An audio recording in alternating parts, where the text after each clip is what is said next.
አሜን። ክቡር ሌተናል ጀነራል ታደሰ ወረደ ናይጄሪያዊ ክልላዊ ትግራይ ፕሬዝዳንት፣ ክቡር አማኑኤል አሰፋ አይታ አማኑኤል አሰፋ ጊዜያዊ ክልላዊ ትግራይ ምክትል ፕሬዝዳንት፣ ናይ ህዝባዊ ወያነ ትግራይ ወይዘሮ ናይ ህዝባዊ ወያነ ትግራይ ምክትል ፕሬዝዳንት ክብርቲ ወይዘሮ ፈትለወርቅ ገብረ እግዚአብሔር ናይ ህዝባዊ ወያነ ሓርነት ትግራይ ጽሕፈት ቤት ሓላፊት፣ ክቡር ዶክተር አጽብሃ ናይ ትግራይ ባህልን ቱሪዝምን ሓላፊ፣ ክቡር ወልደ አብርሃ ናይ ሰሜን ምዕራብ ሽረ እንዳስላሴ ዋና አመሓዳርን ላዕለወት አመራርሓን፣ ክቡር አይተ ገብረ መድህን ዮሐንስ ናይ ከተማና ሽረ እንዳስላሴ ከንቲባ፣ ክቡራን ናይ መንግስቲ ላዕለወት አመራርሓን፣ ክቡራን ናይ ትግራይ ጸጥታን ሰራዊትን ሓይልታት፣ ክቡር ንቡረ እድ ተስፋዬ ተወልደ፣ ክቡር ንቡረ እድ ጎደፋ መርሃ፣ ክቡራን ካብ ቀረባን ርሑቅን ዝመጻኹም አበው መነኮሳት፣ ካህናት፣ ሊቃውንተ ቤተ ክርስቲያን፣ ክቡራን ናይ ደብረ ብርሃን ካህናት፣ ሊቃውንት ከምኡውን ናይ ቤተ ክርስቲያን መምሕዳር፣ በአጠቃላይ ካብ ርሑቅን ቀረባን ዝመጻኹም ኩልኹም ምእመናን እንኳዕ ናብዚ በዓል አብጽሐኩም እንኳዕ ደሓን መጻኹም ክብል ይደሊ።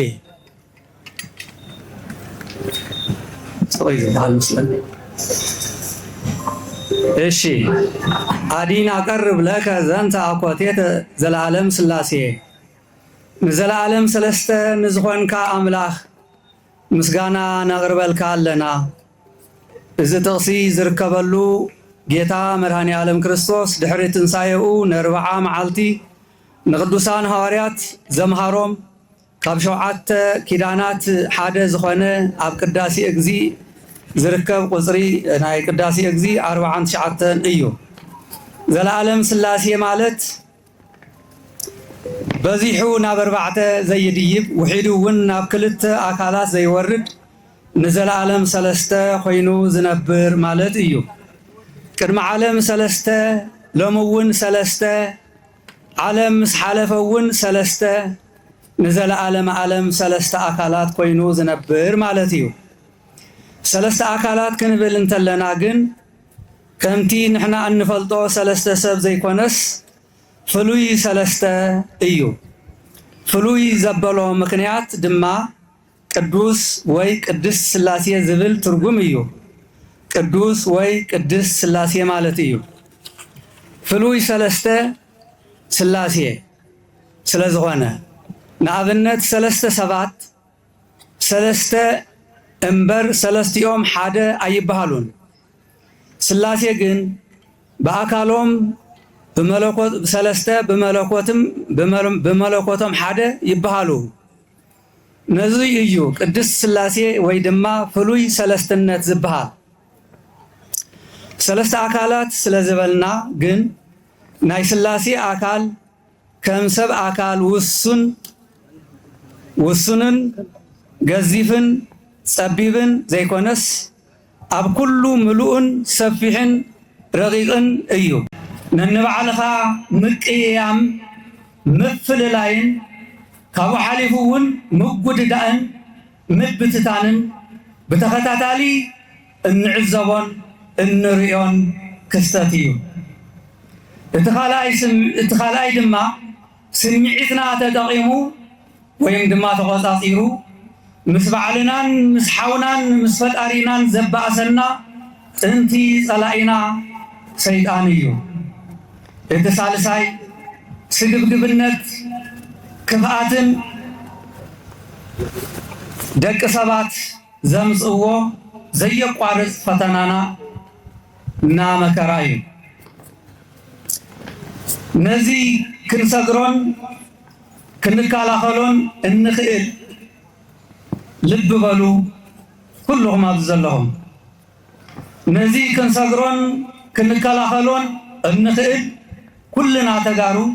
ደው ኢልና ሓሲብና ከምቲ ን360 ديغري بصلاتي اتخببت إسرائيل كما وي كابا أبنت كنوسد يقبعنا كسع لومي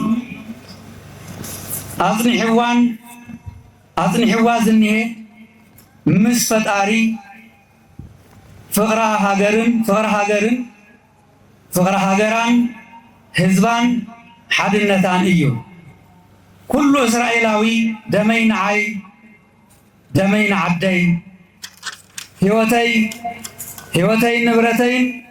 نعدي نهزبي زبل مخانو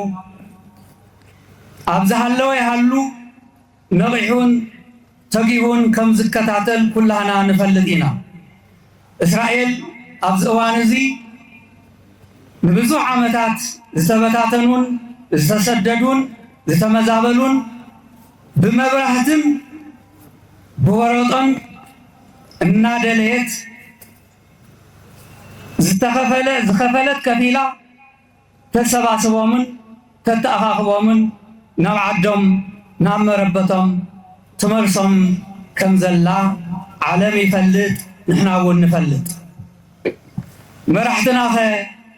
كاب إسرائيل مرحتي أبنت كتوسطو يقبع زتبتنا حزبهم مش حزبهم ليتم كترن تماخيركم تحتي وريدكم زخفلكم كفيلكم نعم ربطو ملسوا تاريخ سرحو نحن أول مساحاتكم مس كل تقراوين بصلوات علنا تقارو أبزلهم هلو تقارو إيهم سلمانم تقراوي دما كنحسب يقبعنا كمتا إسرائيلاوي تحاجر بوليتيكا بزي يقدس كبوليتيكا نلعلي دك عدي إيهم أحواز إيهم كالي زغرب حاو بفلصم يبلكم أبز قدوس بعال إزوي زم حلالفو فلوي ملختي أبز حلنا نهلو كلنا تقارو تمزابلتنا نخملسو نزملكتو زقبا ساقطي نخنقبر كسع زملسو بتأميت كيودو مستودون نمعراب تقراي زملسو سب انملسو سب كي نسئل اتي زقبر زلو كل حاجز تتناخيرو نخلصل حدرا كبيل فاتو تقراي عبتحتي تأميت سلازلا أنتم زلكم يهون زيبلكم اتي اتقبروا زي قبون عقل زي ولو دقس فتاري كم زي قبلو مصحفتنا يردونا ايوم دخا بتأميتنا موته زقبروا دقسات نوري مخانو ترديهم بعقلن بحسابن نختقبرو أباتاوي ملفتي ويم متحساسبي يم حلالف أم وداتا تقارو من سيات دقنا بسانكي خفاءات سبات زمزوة أورنت ناي سلام سئنت ناي تفطرو درقي تحاوي سوا أبحثهم سئنت سرح وديكم أبكبيد محبراوي قلولاو كم زلهم منفساويان أبوتاتكم بزقبا نردأكم إنا